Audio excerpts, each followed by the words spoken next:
We want to welcome you back to Curiosity, Not Judgment. My name is Birga. And I'm Gary. So today's topic is personal resiliency. And I think I could use a shot in the arm of personal resiliency today. I think, have both had long days, and resiliency is not something that you can necessarily muster up in a moment, but perhaps is something that can be coached and trained into your normal state of affairs. So that was something that I wanted to talk about with you today. Yeah, I mean, we can be intentionally resilient in the setup of our systems, our communities, the places we live. This was originally brought to my attention when we were putting a microgrid on an Air Force base. Okay. And I was talking to the Office of Energy Assurance, and they will not mind if I share with you, because it's their kind of motto is, what is a resilient installation in the military, and how is that defined? And, you know, we talk about reliability a lot, and in energy, we talk about 3 nines, 4 nines, 5 nines of reliability. In other words, the amount of time there is, and the amount of time that you've got electricity in your house is a ratio. And if it's 99.9% of the time, then you have so many hours out of the year that you have electricity. So people understand reliability. Resiliency, though, and in order to differentiate that from reliability, is you're assuming that events will occur. Right. And then you're thinking about Negative events. Okay. Or events that are outside the normal. Okay. They have a very interesting way of talking about it. Blue sky is when everything's normal and things are designed to work as normal. Okay. Black sky is when an event occurs that is outside of the normal. Mm. And what do you do in Okay. that event? And how does everything on the base operate? So my instant mental picture with that is a volcanic eruption. Something happens and you literally have no visual connection to a blue sky. You've got, a gray sky or a black sky in this case. And so, yeah, that's going to cause some problems. I love it. Black sky situations can be physical. They can be adversarial. Okay. They can be cyber these days. Right. So there's lots of things that can happen that make things out of normal.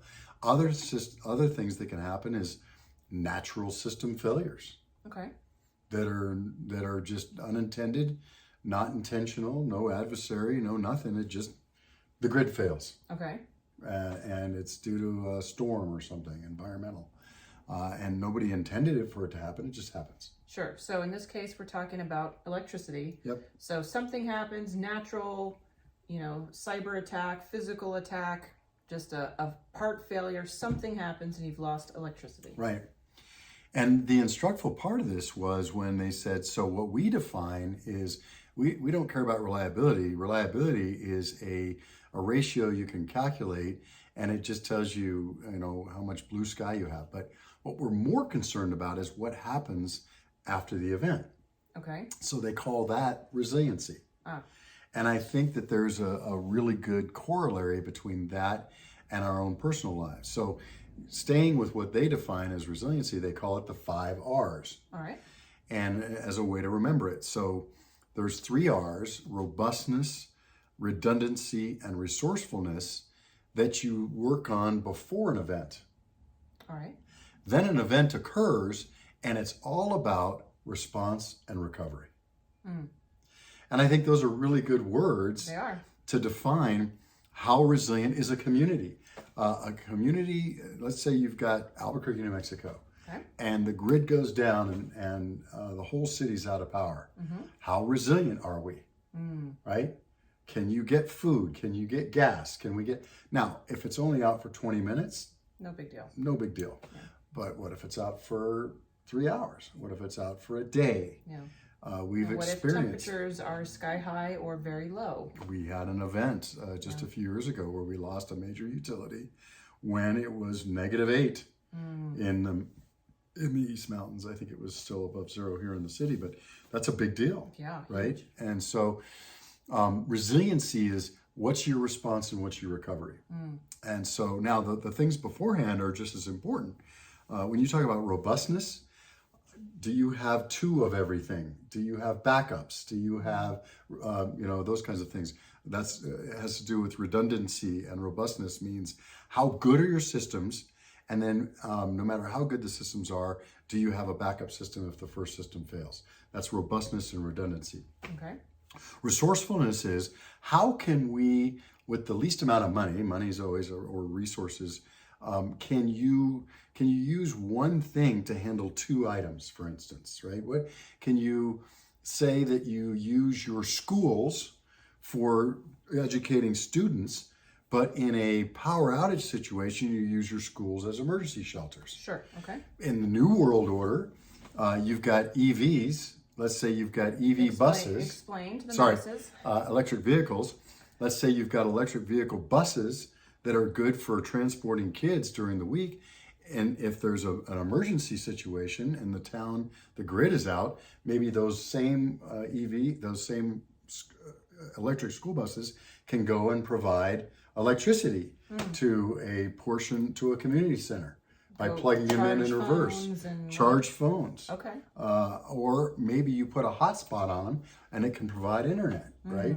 So you've got one resource that can be used in different ways, right? So those are the things. So, and then after the event, what's your response? Is it a panic? I love the Navy SEAL illustration where the last test that determines whether you become a Navy SEAL or not is this 24-hour event, and it's this seemingly impossible mission that you can do, and halfway through the event, the drill sergeant calls everybody and says, "On me," and everybody gathers around, and everybody's freaking out, like, I need this time to get my mission done. You're telling me to stop in the middle of it? And he says, "You guys are all running around like chickens with your heads cut off." And he says, let me tell you something about contagious. He says, "Panic is contagious." Yeah, that's true. He says, "Stupid is contagious." Yep. You know what else is contagious? Calm, peace, intentional work. And then he says, and that's the turning point. Every single class, and people go around, okay, let's take a step back. Let's reassess the situation. Let's remember our training. The more you sweat in training, the less you bleed on the battlefield. Let's go, right? And so the point is, your response comes in there, and then your recovery. How quickly can you get back to normal, or at least to an acceptable state? So I think this is a very instructful way to think about a community, but it also could relate to our own personal selves. All right, well, let's go down the list then as we're talking about ourselves, because I think we have to, know ourselves, to lead ourselves, to be part of our community, right? We've had some of these conversations, and so let's do the 5 R's. What does that look like in your personal growth and development, and start with the first one. So robustness. How robust am I as a person? And that comes back to, how am I taking care of myself? Physically, mentally, emotionally, spiritually. How robust am I? Am I getting sleep? Am I eating well? Am I getting exercise? How is this capacity that is me as a person, my body, what's that capacity? What's that overall? Is it good? Is it bad? Is it weak? Am I aware of where I'm at? All right, so I always need some practical examples of this. So if you are considering an event, a negative event that could potentially happen, how do we measure our health in that particular R? Let's say we do exercise a few times a week and we eat relatively healthfully. What does that have to do with our fitness to get through an event? Well, the best judge of this is to look over the last couple of events and see how you did. Okay. And it was part of the problem, the fact that you're hungry, angry, lonely, tired. Okay. Are you not taking care of your life in such a way that you put yourself in a situation where you could be triggered?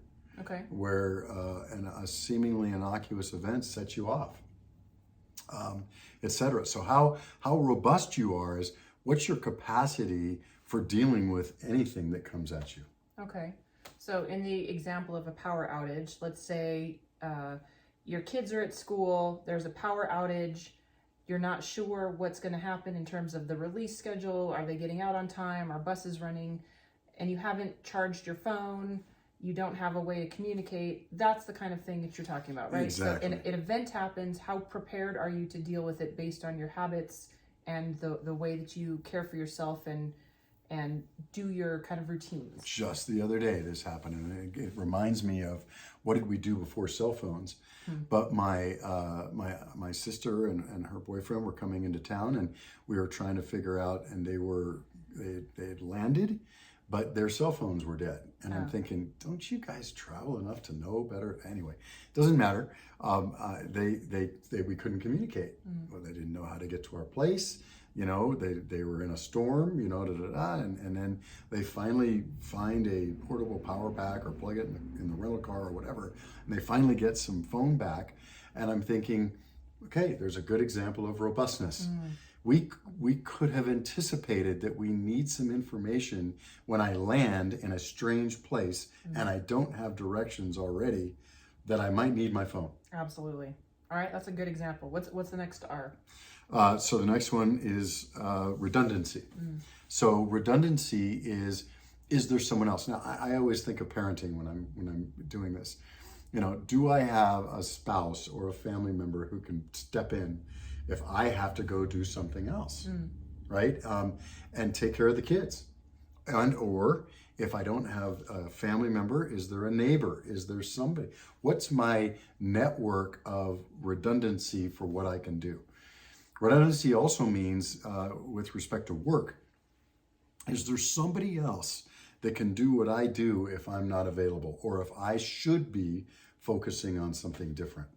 So that is a huge one that I can think of a myriad of examples that happened during COVID with single parents, or even two-parent homes where you had to have, you know, parents at work and then dealing with online education. Absolutely. You can't just magically duplicate yourself, and you have to be present for a kindergartner who's trying to get through a school lesson online, who inevitably is fidgeting and doing other things while you're doing your work. You just can't clone yourself. And so the realities of what we faced during the pandemic and the shutdowns and the shifting of how we worked and did school online versus in person, the redundancy issue was huge. Well, you've just brought up a great example of how we can better prepare for the next pandemic. Okay. And that's Clones? to go through these R's. Okay. Right? Not clones. Clones aren't ready yet. Okay. Nor do I wish them to be. But you know, if you went through those 5 R's and thought about a pandemic with respect to work, school, transportation, public transportation, crowds, concerts, trainings, all the stuff, and you started thinking, which companies are now doing, Sure. and organizations are now doing, this is a great exercise to go through that. How did we do as a country on robustness, redundancy, and the resourcefulness, and on response and recovery? Oh, that's a very long conversation. It is a very long conversation. I'm just saying, you can't. We might have little influence on our country and what they are going to do with the COVID pandemic, but we have complete influence on ourselves. And that's the point here, is we can go through and make sure that we are as robust as possible. There's redundant systems in our lives. We are resourceful with the way we're handling our own resources. We're being good stewards of what we do have, and there's extras in case we need it. There's emergency funds, there's other things. Yep. And then when events occur, what is going to be our response as much as we can anticipate it, and what's going to be our recovery, and how are we going to do that? I think we would all, from our personal experience, realize that there are some people, when an event happens, that are going to be able to respond appropriately or even well, and recover well and back to some acceptable level. Doesn't have to be perfect, Sure. but some acceptable level. And if you look out throughout history, we can point to examples of that. So how do we personally put ourselves in a situation where we are resilient as individuals? I want to go back to the redundancy bullet point for just a moment, because I think this is really where our curiosity, not judgment, theme has to park for just a few minutes, because as I think back over early days of Zoom meetings and Zoom school, I don't mean particularly that platform, but online school, online meetings, and you'd see people's cats, you'd see people's dogs, somebody forgets to put their pants on, you've got somebody's little kid running around in the backyard. I think we were all very quick to make judgments based on where we were and our perceived level of professionalism or preparedness or, whatever. And it was really easy to cast judgment on other people, not really thinking through, that family may not have the option for redundancy. Maybe that's a stay-at-home mom that has 4 children that all need to be online school at the same time, and they have 1 computer, 2 computers, and now all of a sudden you've got truancy issues because the school believes that you're not caring for your child, and everything just kind of imploded for families that had technology issues, that had connectivity issues, and that had great difficulty with being multiple places at once. And so I think this is a perfect example of how we need to really train ourselves to take a step back, and before that judgment hits about, oh, well, that mom just doesn't care about her kid's education, or that guy, showed up to work looking completely disheveled online, doesn't he know he's on camera, whatever. Our quick snap judgments based on what's happening in our own world and thinking everyone else should mirror our examples. We have to stop that and say, I think there's maybe something else going on. Let me be curious about how I can assist, or at least not cast judgment as that person's walking through a really different place than I am. And we don't know what journey other people are on, and we need to give grace whenever we possibly can. What we don't want to do is run up that ladder of inference. You said something very important there. That person doesn't care about their kids. Where did you get that from? Just because there's a kid still in their pajamas at 10 a.m. for a meeting in the background does not mean that that parent doesn't care about their kids. So we have to just take care to stay away from that ladder of inference. Give grace where we can, and then kind of treat those kinds of things like a hot stove and pain. The reason why we have pain, we all think we hate the fact that there's pain in the world. Well, it's a good thing to have pain when you put your hand on a hot stove, that you can quickly take it off. And I think that's the same thing here. You see a kid in their pajamas at 10 a.m., don't dwell on that. Take your hand off. There's no reason for it to stay, and except for you want to be distracted by a ladder of inference thing that can belittle someone else. And we don't want to do that, right? I mean, of course, we all do it, and to some extent, and et cetera, and especially if we don't think that person is for us, we want to have our ammunition against them, and it's unfortunate. But the point is, don't be distracted by things like that, and don't make inferences or judgments based on things that are just different than yours. Absolutely. So we went through the first 3 R's that you were describing as pre-event, things that we could do to, get ourselves in... Bolster our own resilience. Yeah, be resilient pre-event. So the event happens. COVID hits, there's a power outage, and I'm not trying to make light of any of these things, because something happens, and something's going to happen to all of us. Injury happens, diagnosis Somebody pulls happens. in front of us. Yeah. In a car. Sure. Not even a car accident, just pulls in front of us. Okay, so there's an event. So what are the 2 things now that we can be thinking through about how we respond post-event? For those things that you can anticipate, it's always good to do a little thought exercise of how do I want to respond based on my values to this event, right? Okay. So I mean, just the simple one is somebody pulls in front of us. All right. Right. Okay. Do I want to use a hand gesture or lay on the horn, lay on the horn, cut them off, back, make sure that they know who's boss, become their driving instructor? I think we can think through that and think, that's probably not the best thing to do, especially in Albuquerque. Let's not do that. The real test, though, is things that you don't anticipate. Yeah. And I think going through that thought process is, okay, when I'm triggered, when I'm in a state where I am either angry or bewildered or I don't know what to do, what am I going to do? that goes back to some of the resourcefulness. Who do I have around me that can help me? Or who can I call? Or what can I do in those situations? What can I rely on? What other resources do I have and make available? Back to the preparedness part. But the response, I think deciding that violence is a response might be a good thing to say, you know what, I'm just going to draw the line. Not going to do that. Right. And then you might even try to go back to, you know what, yelling is not going to be my response. Panic is not going to be my response. Yeah. You know, how far down can you go? And if you get to the point where, you know what, calmness is going to be my response, I'm going to tick off what I can do in the situation. What are my resources here?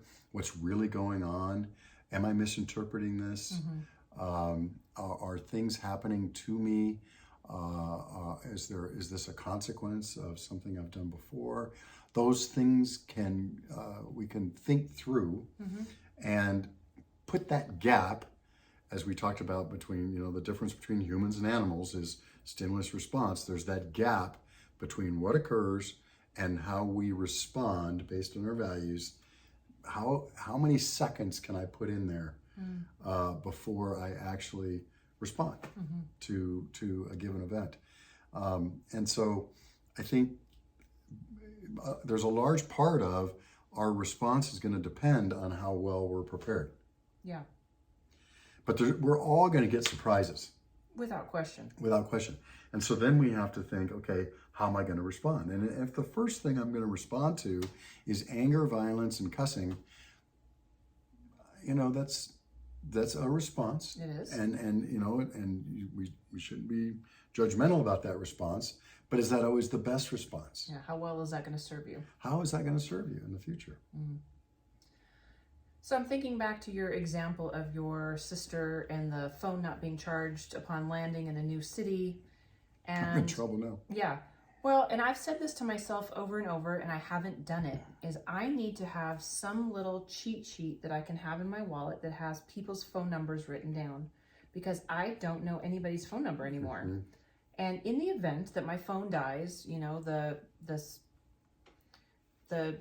charging capabilities are, you know, well out of my control, whatever the case is, and I need to get in touch with somebody.